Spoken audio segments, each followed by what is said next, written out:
Ari ambuye naira naine. Naine. Naira naine tapu mulire kuno. Mwana we tapu mulire kuno. Iweyo tamira muru mwana we. Mwana iwe.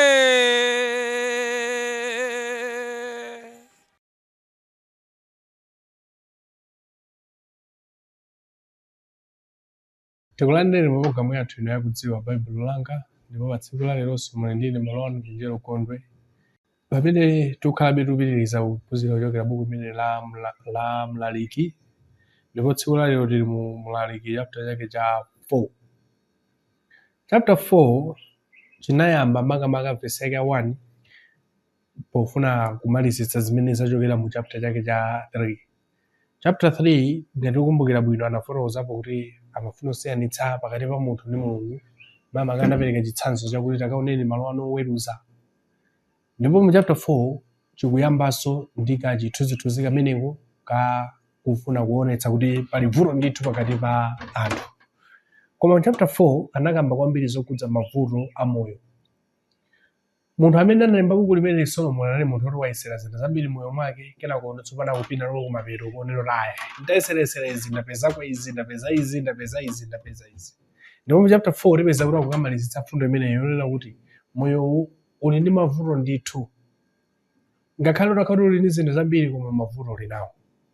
Ndi chapter chake cha 1 anayamba kunena kuti ndinabweranso tsono ndikupenyera nsautso zonse zimachitidwa kunja kuno.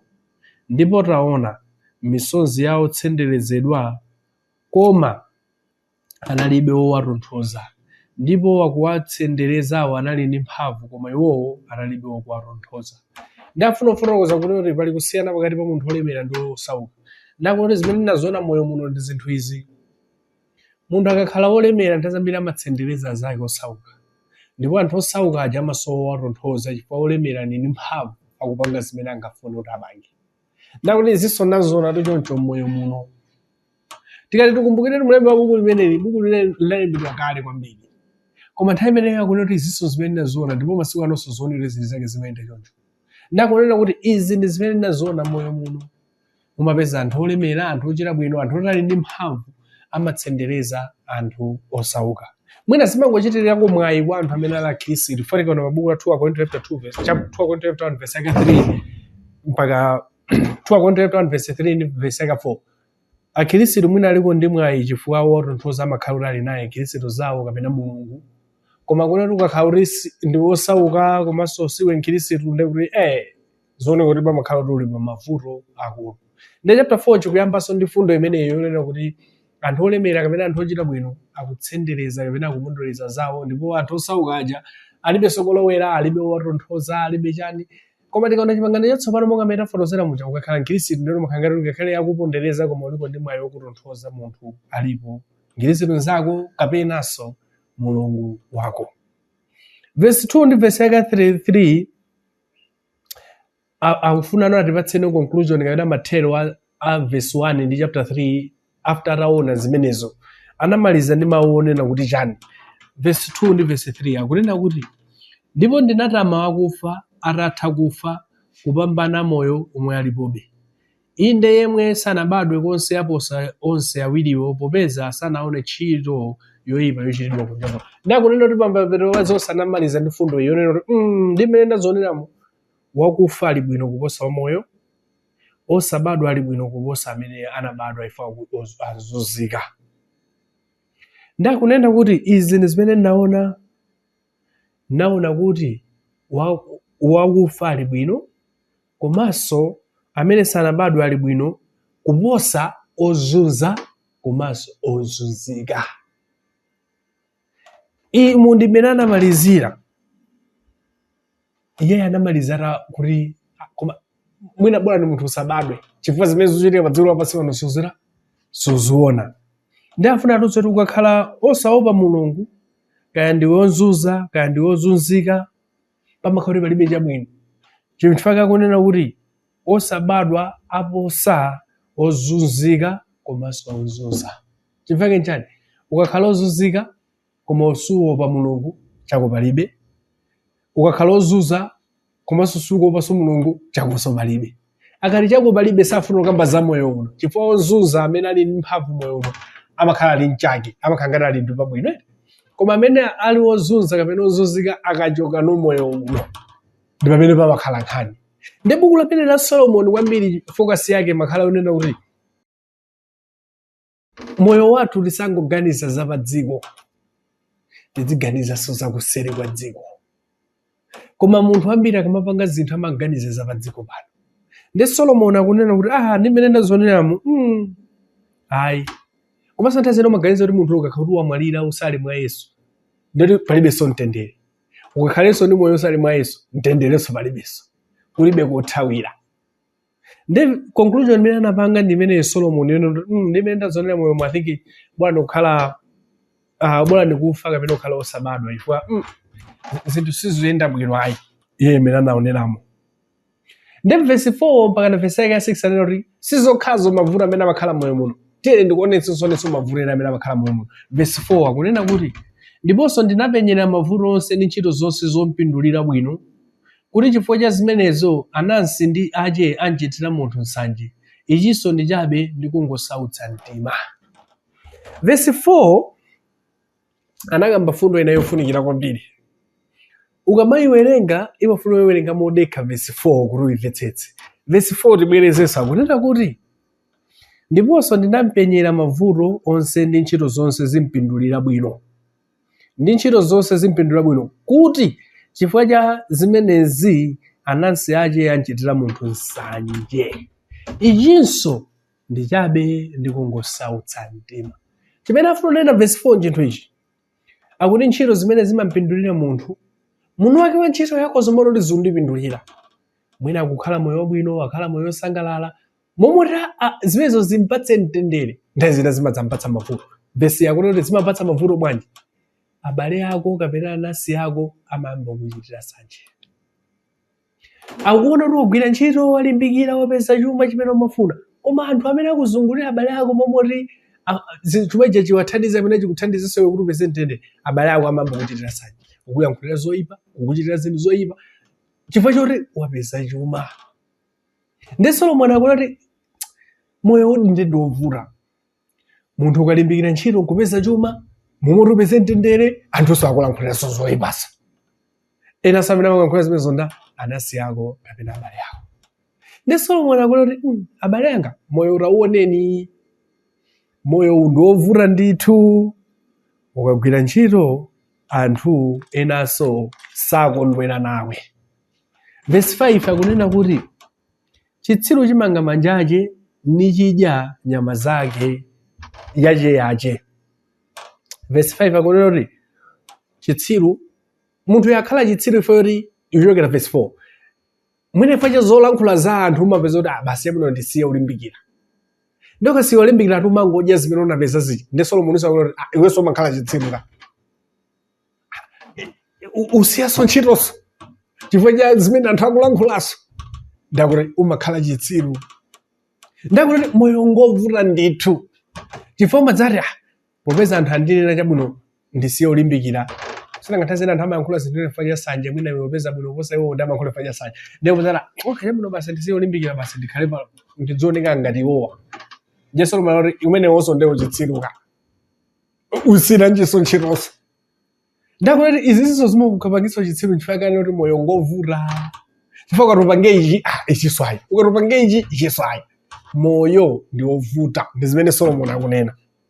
Verse 6 akupitiriza kunena kuti dzanja limodzi lodzala ndi pali mtendere liposa manja awiri oti thowo pali vuto ndi kungosautsa mtima.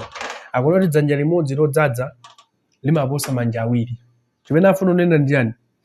Nthawi zina ndi bwino kukhala ndi mwina malo kapena zinthu zogwirizana ndi malo kapena ndiwe munthu wayi. Mavuto ena amabwera chifukwa choti mwina kukhala pamalo pamene ndi anthu amene akuzungulira ndi anthu osiyana kwambiri. Ndiye akunena kuti nthawi zina moyo mwathu ndi yofunikira kuti mwina ukakhala ndi zinthu za size yabwino ziko zokuthandizako kuti mina mavuto ena apeweke.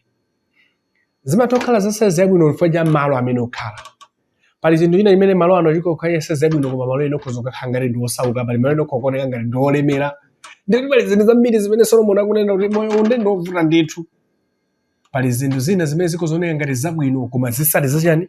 Zisali zabwino. Ndi Solomon akunena kuti akuluakulu ine zonse zindayisapo. Ndaona ichi koma ayi. Ndaona ndi pa verse 7 verse 8 kuti ndifuna ndikuuzeni vuto lina. Vuto lero yani. Pamenepo ndinabwera ndikupenyerera zachabe kunja kuno. Pali mmodzi palibe wachiwiri, inde alibe mwana ngakhale m'bale, koma ntchito yake yonse ilibe chitsiriziro. Ngakhale diso lake silikhutira chuma, samati ndigwira ntchito ndikumana moyo wanga zabwino chifukwa chayani. Ichinso ndi chabe, inde mavuto lalikulu. Chimene afuna kunena pachoti akuti pali munthu mmodzi palibe wina, kapena alibe m'bale, koma alibe m'bale. Chimene afuna kunena pa verse 7 verse 8 ndichonera kuti ndazina zimachitika anthu ena amene ali ndi chuma chambiri alipo okha alibepo wina. Kufuna kutanthauza kuona kuti mwina ali ndi chuma chambiri koma mwina alibe mwana, alibe mkazi, kapena alibe abale awo, kapena abale awo alipo koma mwina ubale unasokonekera, koma munthu ali ndi chuma chambiri. Ndakuti kuti munthu ali ndi chuma chambiri akupangabe chuma chambiri koma anotsopano moyo ngumati kuli chuma chimene apanga mkulu. Momwe angokhala pasi adzidye chifukwa akamwalira na chidzapita kuti. Ndakuti pali anthu ena amakhala ndi moyo umenewo. Olori alibe abale, monga mene ndafotokoza kuti mwina ubale wawo unasokonekera, akazi natani, nthawi zina zimachitika anthu ena amakhala kuti. Koma kuti anthu alibe abale. Koma tsopano ngakhale alibe abale ali chuma koma sakugonanso.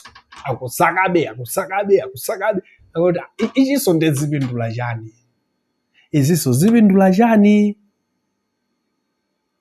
Ndi chimene afuna ndi bwino munthu makhala ndi mtima wokhutitsidwa. Kodi chuma ndimene ndapeza pano pachi sichingandithandizire moyo wanga wa nthawi yayitali motere kuti udzipeza mtendere?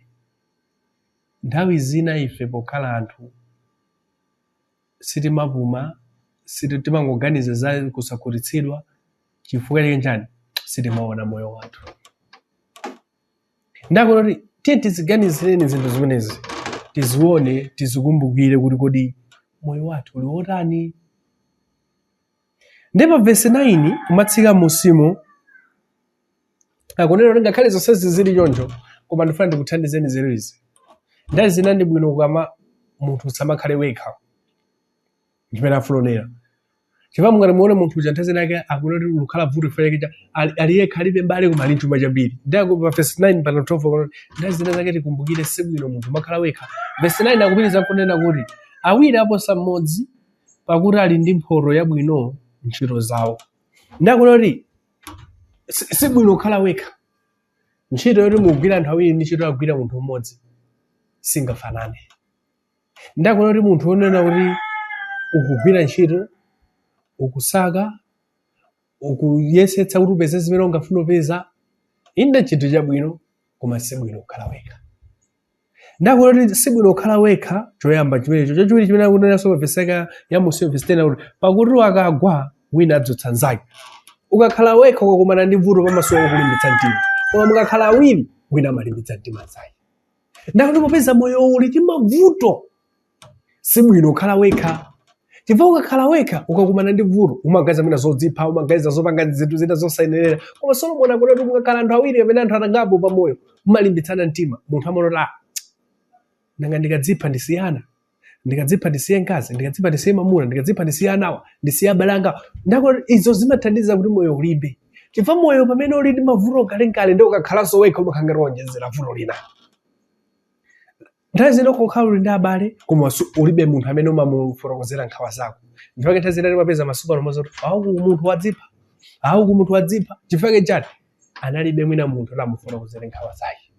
Ndakunoti mukakhala wekha sibwino, koma mukakhala anthu awiri wina akakumana ndi vuto wina amatha kudzutsa nzake. Verse 11 ndiponso awiri akagona limodzi afunditsana, koma mmodzi wa payekha kodi adzafunditsidwa bwanji ndakupitirizanso kufotokoza fundo ngakhale nthawi anthu amaitenga vesi imene popanga lileti ndi zabanja koma Solomoni samakamba zabanja koma mangofuna kufotokoza kunena kuti nthawi zambiri anthu mukakhalapo awiri zimakulimbitsa mtima pa zinthu zambiri, zimakuthandizira pa zinthu zambiri kuposa ukakhala wekha. Ndakunena kuti ifeyo ngati anthu athu tizindikire kuti Mulungu sanazikoza kuti zikhale chifukwa tikaona buku la Genesis limapeza nkhani ya Adamu ndi Hava. Adamu atamuyika mundamo cha Mulungu anati komabe sikwabwino munthu akhale akhaleka apezeke nzake omuthangatira.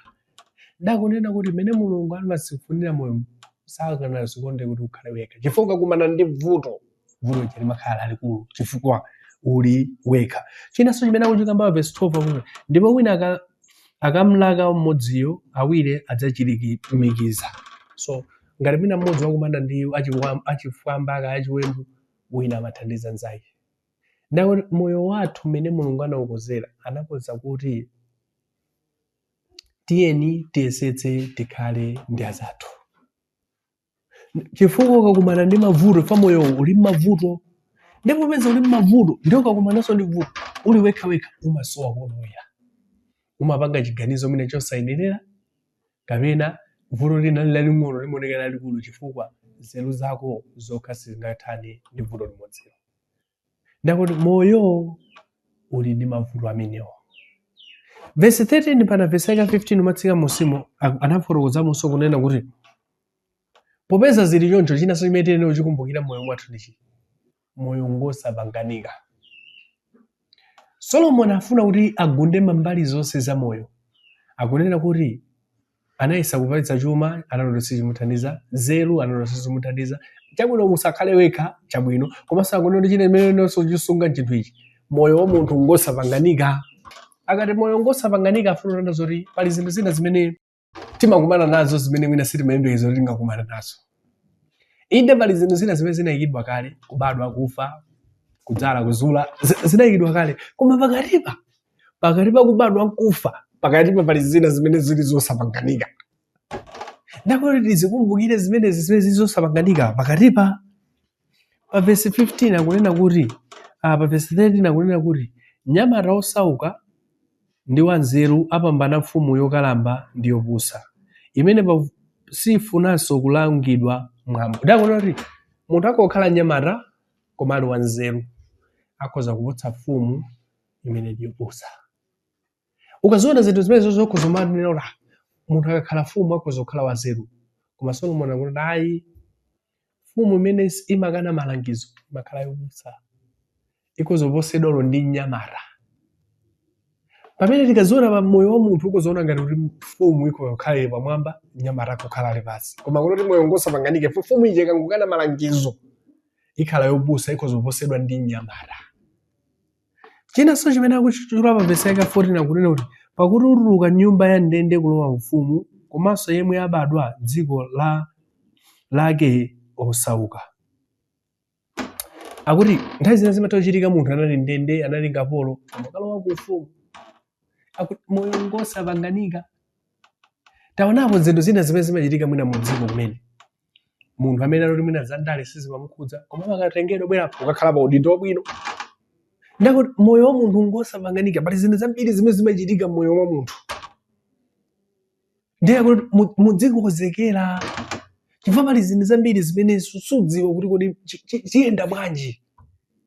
Inde zina timadziwa popeza kuti patsakalitsanso chapter 3 kuti munthu amabadwa amafa amatere anafotokoza koma pali zinthu zimene uzidziwa kuti sizipanganika. Ndakuti patsakalitsanso mfumu ndi nyamata munthu akhoza kuchoka ndende ukakhala pa udindo wabwino. Pa verse 15 ndinapenya anthu onse amoyo akuyenda kunja kuno kuti anali ndi mwana wachiwiri amene adzalowa m'malo mwace.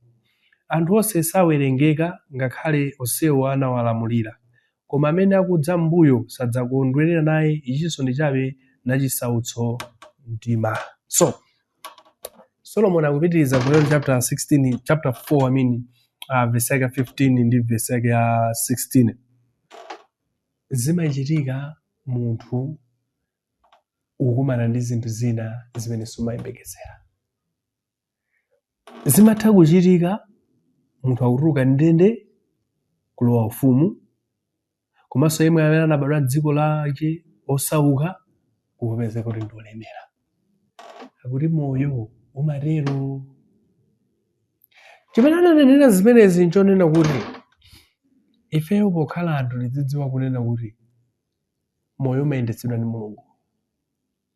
Moyo umayendetsedwa ndi Mulungu. Pali zinthu zina zimene tidzakumane nazo m'moyomu zimene sitimayembekezera, zina zimene timafuna, zina zimene sitimafuna, koma kuti ndi mmene moyo umakhalira. Ukhoza kukhala osauka lero, mawa ukhala olemera. Ukhoza kukhala olemera lero, mawa ukhala osauka. Ndi mmene moyo uliri. Izi akutiuza chifukwa chake njani afuna kuti tikonzekere kuti ukakumana nazo zisakhale zokusokoneza kwambiri kaganizidwe. Ndi chapter chake cha 4 Solomon akunena kuti izo ndizokhudza moyo wathu uli choncho, tikhoza kukumana ndi zina zimene sitiziyembekezera, komanso tiyenera kukonzekera. Ndi tikhozaona mfundo ziti zimene tikamamaliza chapter chathu chimenechi. Cha number 1 imene ingaonepo chonena kuti kukhala osaopa Mulungu ndi mavuto akulu. Munthu ukakhala osaopa Mulungu uli pa mavuto akulu. Komanso china imene ilona njani zinthu zimasintha moyo. Komanso china tikuona chinthu china chimene chimayenera kubweretsa mtendere chimatha kubweretsa mavuto. Komanso kukhala ndi azako ndi chinthu chofunikira kwambiri pamoyo. Izi ndi zimene Solomon amaphunzitsa mu chapter chake cha 4 buku limene la Mlaliki. Pa tsiku la lero mnalinso ndine m'bale wanu Virgil Gondwe. Tikumbukire program imene yamatipatsa ndani longozi biblical studies kuna lili ndi funso amene ndimanga tikugwiritsa ntchito nambala 0882766018. Kufikira nthawi ina Mulungu akudalitseni nonse. Amen. Ati Ambuye naita naine.